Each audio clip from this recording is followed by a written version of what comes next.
Hello, আসসালামু আলাইকুম। Learn with জেম চ্যানেলে আপনাদের সবাইকে স্বাগতম।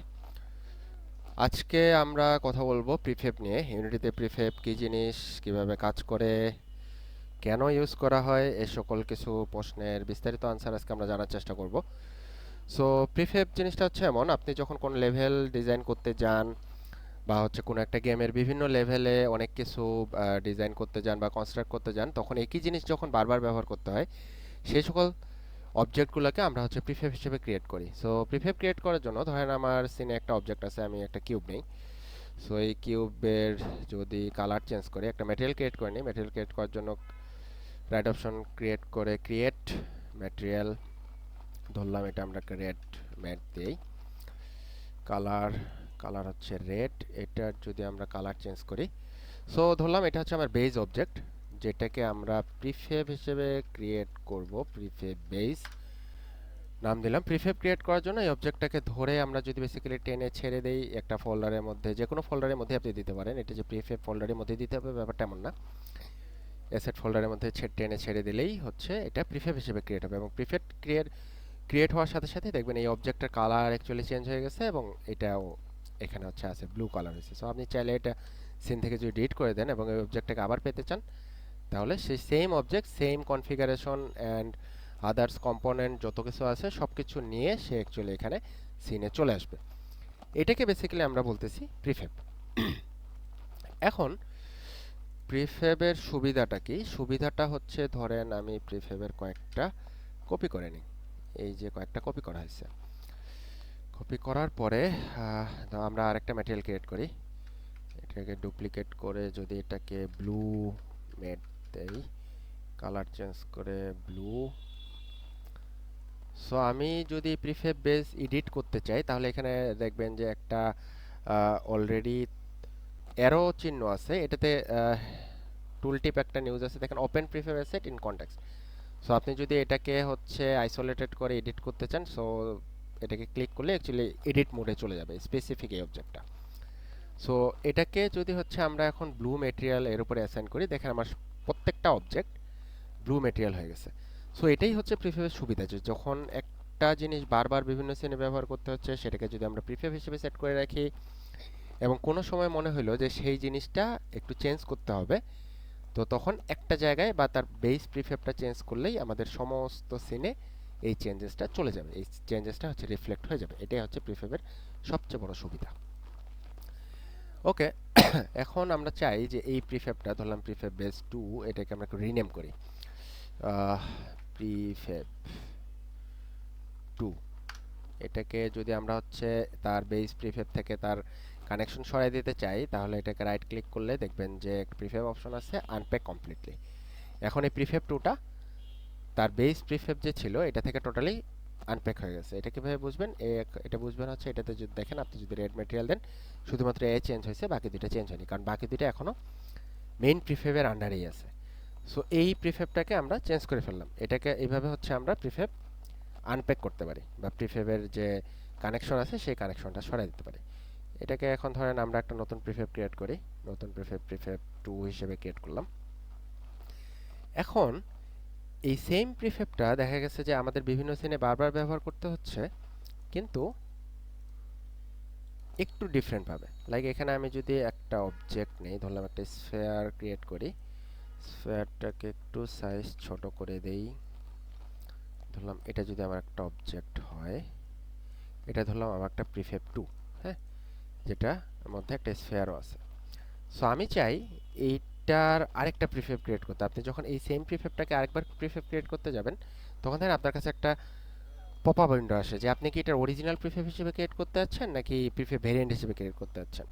প্রিফেব ভেরিয়েন্ট হিসেবে যদি আমরা ক্রিয়েট করি, তাহলে দেখেন আমার এই প্রিফেব 2 এর একটা সেপারেট প্রিফেব ক্রিয়েট হয়েছে, প্রিফেব 2 ভেরিয়েন্ট।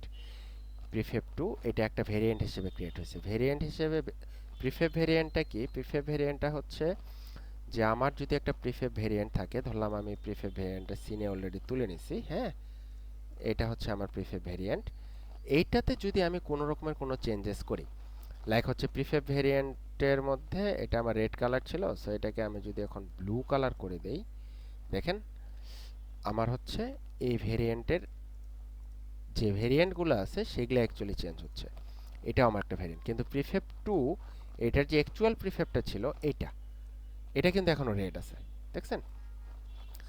সো ভেরিয়েন্টের মধ্যে কোনো কিছু চেঞ্জেস করলে সেটা তার অ্যাকচুয়াল প্রিফেব বা প্যারেন্ট প্রিফেবে কোনো রকমের চেঞ্জেস হবে না।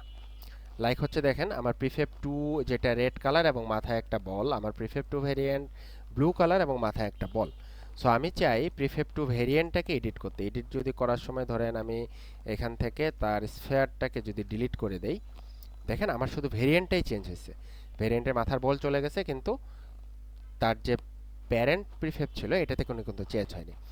কিন্তু এই প্যারেন্ট প্রিফেবে আপনি যদি কোনো কিছু চেঞ্জেস করেন, লাইক হচ্ছে প্যারেন্ট প্রিফেবের আমার কালার ছিল হচ্ছে রেড, আমি যদি এটাকে হচ্ছে ব্লু কালার বা আরেকটা ম্যাটেরিয়াল আমরা ক্রিয়েট করি, লাইক হচ্ছে এটাকে ইয়েলো ম্যাট, ইয়েলো কালার দিয়ে দেই, yellow colour this one. So আমি যদি প্রিফেব টু এর এটাকে ইয়েলো ম্যাটেরিয়াল দিয়ে দেই, তাহলে এটা আমার ম্যাটেরিয়াল হয়ে যাবে। সো আমার প্যারেন্ট প্রিফেবটা চেঞ্জ হয়ে যাচ্ছে, কিন্তু তার ভেরিয়েন্টের মধ্যে কোনো এডিট করলে সেটা অ্যাকচুয়ালি তার প্যারেন্টের উপরে কোনো রকমের ইফেক্ট পড়ে না। এটা বেসিক্যালি হচ্ছে প্রিফেব ভেরিয়েন্ট। আরেকটা প্রিফেবের জিনিস আছে, সেটা হচ্ছে নেস্টেড প্রিফেব ক্রিয়েট করা। নেস্টেড প্রিফেব ক্রিয়েট করার জন্য কি, ধরেন আমার একটা একটা প্রিফেব আছে যেটা আমি নাম দেব নেস্টেড প্রিফেব। এটাকে যদি আমি প্রিফেব হিসেবে ক্রিয়েট করি, নেস্টেড প্রিফেব হিসেবে ক্রিয়েট করলাম। সো এটাকে যদি আমি এডিট করতে চাই, এটার মধ্যে যাই দেখা গেছে আমি প্রিফেব বেসটাকে এর মধ্যে অ্যাড করে দিছি। প্রিফেব বেস যদি এর মধ্যে অ্যাড করা থাকে বা প্রিফেব টু যদি এর মধ্যে অ্যাড করা থাকে, তাহলে হচ্ছে দেখেন আমি যদি এখান থেকে ব্যাক হয়ে যাই, তাহলে আমার একটা প্রিফেবের মধ্যে অলরেডি আরও দুইটা প্রিফেব অ্যাড করা হয়েছে। সো বেসিক্যালি এটাই হচ্ছে প্রিফেব ভেরিয়েন্ট, প্রিফেব নেস্টেড প্রিফেব, মানে নেস্টিং আকারে প্রিফেব ক্রিয়েট করা। লাইক হচ্ছে আমি এই প্রিফেবের আন্ডারে গেলে এখানে যাই দেখবো আমি আমার এখানে দুইটা আরও প্রিফেব আছে, এগুলাকে আবার সেপারেটলি যদি আমি এডিট করি, তাহলে এদেরকে সেপারেটলি এডিট করলে তাদের সেপারেট সেপারেট প্যারেন্টের উপর এফেক্ট পড়বে, এবং পুরা যদি নেস্টেড প্রিফেবটাকে এডিট করি তাহলে পুরাটার উপরে হচ্ছে এফেক্টটা পড়বে। আরেকটা ইম্পর্টেন্ট জিনিস, ধরলাম আমার এখানে প্রিফেব বেজ আছে, আমি যদি এটা সিনের মধ্যে কোনো রকমের চেঞ্জেস করি, লাইক আমার প্রিফেব বেজ সিলেক্ট করার পরে এখানে আমি কোনো কম্পোনেন্ট অ্যাড করছি, লাইক রিজিড বডি অ্যাড করলাম, বা হচ্ছে আপনি যদি চান কোনো ইভেন্ট ট্রিগার অ্যাড করছি, এখানে হচ্ছে ইভেন্ট ট্রিগার অ্যাড করা হয়েছে। হ্যাঁ, সো এরকম অবজেক্ট অ্যাড করার সাথে সাথে দেখবেন আপনার প্রিফেবের মধ্যে এটাতে কিন্তু অ্যাড করা নাই, এটাতে যেহেতু সিনে এডিট করছি এখানে দেখবেন এই চেঞ্জেসগুলো মার্ক করা থাকে, ব্লু কালারে মার্ক করা থাকে, এবং সিনের মধ্যেও লেফট সাইডে এখানে হায়ারার্কিতে দেখবেন ব্লু কালার মার্ক করা আছে। দ্যাট মিন্স এই প্রিফেবটা সিনের মধ্যে এডিট করা হয়েছে, এটা হচ্ছে তার নোটিফিকেশন টাইপের একটা জিনিস, যে এটা ব্লু কালার করা আছে, তার মানে হচ্ছে এই জিনিসটা সিনের মধ্যে মার্ক করা হয়েছে। এখন কি কি জিনিস চেঞ্জ হয়েছে সেটা কিভাবে বুঝবেন, ধরেন এই অবজেক্টটাকে ক্রিয়েট করার পরে ওভারহেডে যদি যান, তাহলে দেখবেন আমার এইটা ছিল বেস প্রিফেব, এবং বেস প্রিফেবের মধ্যে এই দুইটা জিনিস অ্যাড করা হয়েছে, একটা হচ্ছে রিজিড বডি, একটা হচ্ছে ইভেন্ট ট্রিগার। আপনি চাইলে দুইটাকেই হচ্ছে অ্যাপ্লাই অল করে দিলে সমস্ত অবজেক্টের মধ্যে এই চেঞ্জেসটা চলে যাবে, অথবা আপনি যদি চান যে আমি ভুলে ইভেন্ট ট্রিগার অ্যাড করে ফেলছি তাহলে এটাকে ডিলিট করে দেবো। সো এখানে যাওয়ার পরে আপনি রিভার্টে ক্লিক করলে আমার দেখেন অলরেডি ইভেন্ট ট্রিগারটা চলে গেছে, কিন্তু আপনি চাচ্ছেন যে রিজিড বডিটাকে অ্যাড করবেন, দেন শুধু অ্যাপ্লাই অল করে দিলে আপনার সমস্ত এই প্রিফেবগুলোতে এই রিজিড বডিটা চলে যাবে। সো বেসিক্যালি এই হচ্ছে প্রিফেবের বেসিক ধারণা। আমরা প্রিফেব বিভিন্ন সময়ে লেভেল ডিজাইন করার সময় প্রত্যেকটা অবজেক্টের কাজের সুবিধার জন্য প্রিফেব ক্রিয়েট করে নিয়ে এই কাজগুলা খুব সহজভাবে করতে পারবো। সো ভিডিওটি ভালো লাগলে লাইক করবেন, কমেন্ট করবেন, শেয়ার করবেন, বা যারা গেম ডেভেলপমেন্টের সাথে জড়িত আছেন তারা সাবস্ক্রাইব করবেন আরও নতুন নতুন ভিডিওর জন্য। ধন্যবাদ সবাইকে।